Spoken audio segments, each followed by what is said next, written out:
हाय YouTubers.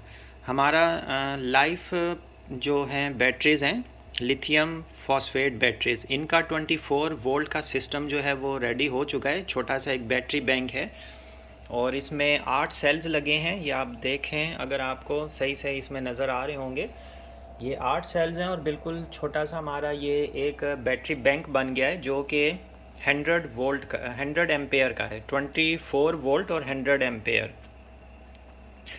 और ये lithium iron phosphate batteries हैं। इनके कनेक्शंस हमने कर दिए हैं सभी के। और ये कनेक्शन इसके स्टार्ट होते हैं यहाँ से, जैसे ये नेगेटिव पॉइंट है इसका और ये पॉजिटिव है, रेड वाला ऑरेंज वायर वाला।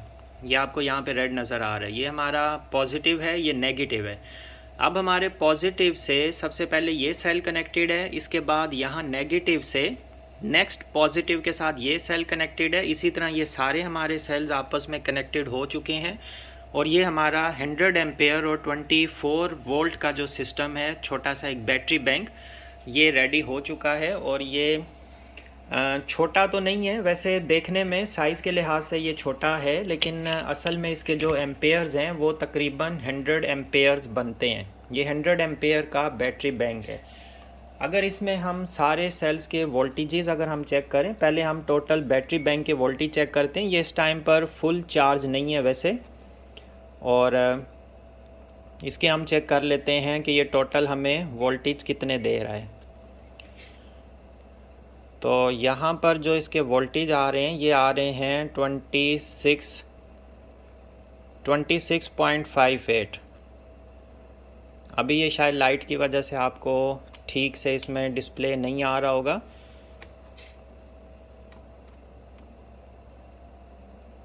ट्वेंटी 26.57 जो है ना, ये इसके टोटल वोल्टेज हैं इस टाइम पर। ये 24 वोल्ट का बैटरी बैंक है।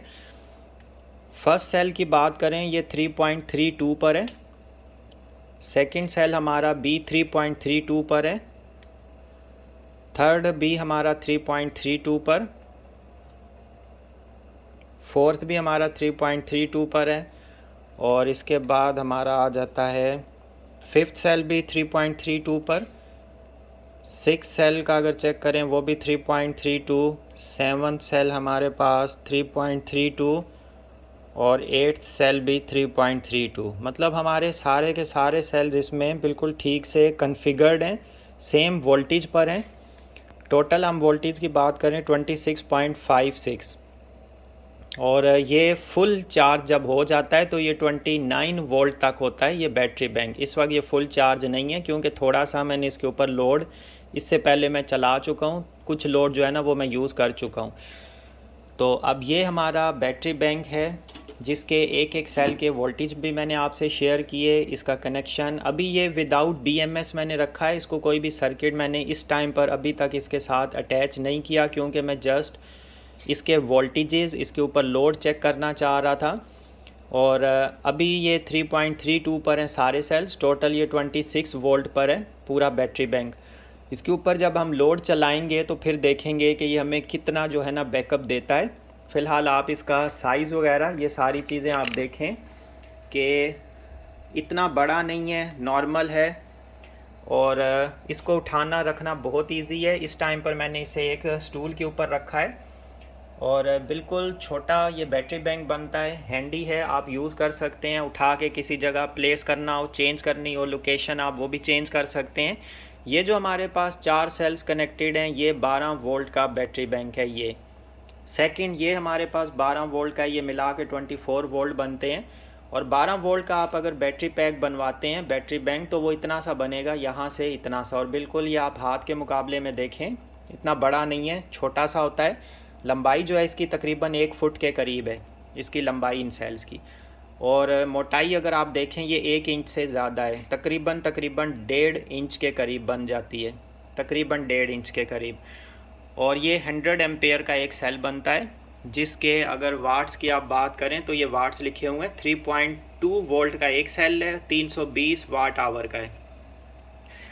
तो जब हम इनको सीरीज़ में कनेक्ट करते हैं, 320 प्लस 320 प्लस 320 प्लस 320, ये तकरीबन हमारे पास 1260 वाट आवर का एक बैटरी बैंक बनता है। अब आप इसकी कैलकुलेशन ऐसे कर सकते हैं कि ये 1260 वाट आवर का एक बैटरी बैंक हमारे पास बन जाएगा, 12 वोल्ट का 100 एम्पेयर का।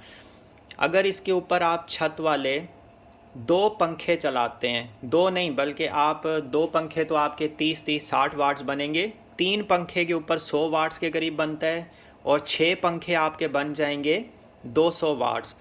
अगर आप इस बैटरी बैंक के ऊपर 200 वाट्स का लोड चलाते हैं, 200 वाट आवर का, जो कि आपके छत वाले तकरीबन 6 पंखे बन जाते हैं। 6 पंखे छत वाले अच्छा खासा बड़ा एक लोड बन जाता है।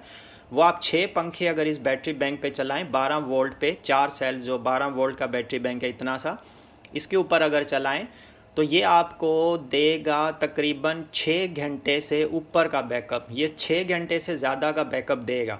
अब यहीं से आप कैलकुलेट कर सकते हैं, आपने 6 पंखे चलाए, इसने 6 घंटे से ज़्यादा का बैकअप दिया। अगर आप 6 की जगह 3 छत वाले पंखे चलाते हैं तो वो आपको ये बैकअप देगा 3 पंखों पे 12 घंटे से ज़्यादा का बैकअप। मतलब आपकी फुल नाइट आराम सुकून से गुजर सकती है।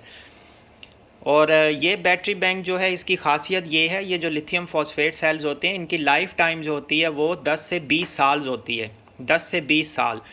लिथियम आयोन की 8 से 10 साल है, लिथियम फॉस्फेट की 10 से 20 साल है। ये 20 साल तक आपको बैकअप देते रहते हैं, कंटिन्यू आपके पास चलते हैं, कोई प्रॉब्लम नहीं आता, कोई इसमें पानी वगैरह डालने की कोई टेंशन, कोई इशू, किसी तरह का कोई मसला नहीं होता। छोटा बैटरी पैक है। आप अगर सेहन में बाहर कहीं रूम कूलर लगाना चाहें आप उसके साथ लगा सकते हैं। रूम कूलर का आपका फुल लोड ये जो है ना आराम से इजीली उठा सकता है, कोई किसी किस्म का मसला नहीं आएगा। और अगर आप छत वाले 6 पंखे चलाना चाहें, 10 पंखे, 15 पंखे, 20 पंखे भी चलाना चाहें आप इसके ऊपर चला सकते हैं। सिर्फ बैकअप टाइम के ऊपर जो है ना अफेक्ट होता है। बैकअप टाइम जितना ज़्यादा लोड डालेंगे वो आहिस्ता आहिस्ता बैकअप टाइम थोड़ा कम होता जाता है। जैसे अगर आप इसके ऊपर 6 पंखे चलाएं तो ये आपको 6 घंटे का बैकअप देगा। अगर आप इसके ऊपर 3 छत वाले पंखे चलाते हैं, एक नॉर्मल घर में ज़्यादा से ज़्यादा 3 पंखे रात के टाइम पर चलते हैं, तो वो आपको ये पूरी रात का बैकअप देगा दिन के टाइम। और ये फास्ट चार्ज होती हैं बैटरीज, दिन के टाइम ये चार्ज हो जाएंगी, फुल हो जाएंगी, और रात को आपको जो है ना बैकअप दे देंगी। और उसके बाद पूरी मतलब फुल नाइट 10 घंटे नॉर्मल, अगर नाइट में कोई पर्सन सो रहा 8 से 10 घंटे, या आपको 12 घंटे का फुल बैकअप देंगी 3 पंखों के ऊपर। और अगर आप एक पंखा चलाते हैं या 2 पंखे चलाते हैं तो आप इससे मज़ीद काउंट कर सकते हैं कि ये आपको 24 से ऊपर का 30 घंटे तक का भी बैकअप देंगी। तो इन बैटरीज़ की यही खासियत है। दूसरी चीज़ इसमें ये आ जाती है कि ये इनकी लाइफ टाइम बहुत ज़्यादा है, आपको किसी तरह का कोई इनकी सर्विस की नीड नहीं पड़ती।